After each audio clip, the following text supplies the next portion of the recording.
Le Pakistan convoque le représentant de l'Iran à Islamabad. Le pays accuse Téhéran d'avoir mené des frappes sur le territoire pakistanais.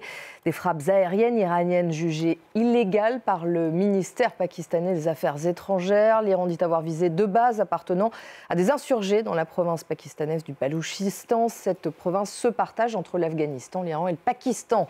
Siavash Ghazi, bonjour, vous êtes notre correspondant à Téhéran. Alors, quelles sont les dernières informations dont vous disposez ? Alors, selon les médias iraniens, 2 séries d'attaques ont été menées contre 2 bases du groupe Jaish al-Adl à l'intérieur du Pakistan.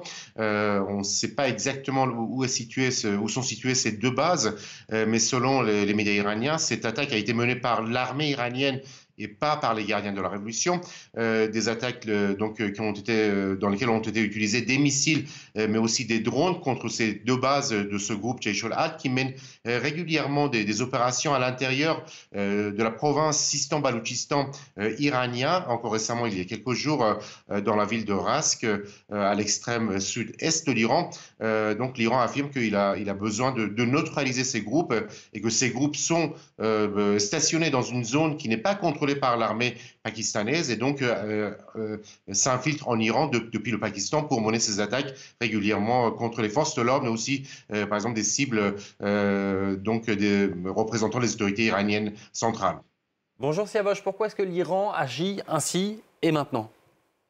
Alors cela intervient dans un contexte où il y a eu plusieurs attentats dernièrement, notamment l'attentat du 3 janvier à Kerman dans le sud de l'Iran qui a fait près de 100 morts. Ensuite, il y a eu une attaque qui a été menée à Rask au Sistan-Baloutchistan.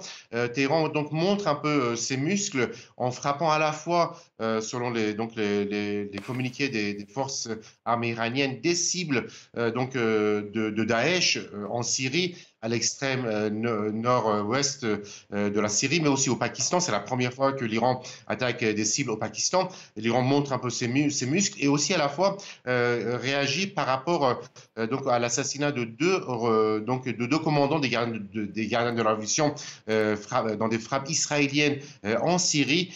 Donc l'Iran, dans ce contexte de tension croissante dans la région, veut montrer ses muscles, a utilisé pour la première fois des missiles de très longue portée, 1400 km, le missile Khaybar qui a attaqué les bases de Daesh dans le nord-ouest de la Syrie, une manière de montrer, malgré les mises en garde des États-Unis et de la Grande-Bretagne qui ont demandé à l'Iran de faire baisser les tensions, que l'Iran est un acteur important puisque ses alliés, notamment les Houthis, le Hezbollah ou aussi les milices armées irakiennes, mènent de plus en plus des opérations contre Israël, et avec ces opérations qui ont été menées par l'Iran, Téhéran veut montrer qu'il est aussi actif dans la région et dans ce conflit qui prend de plus en plus une importance grandissante.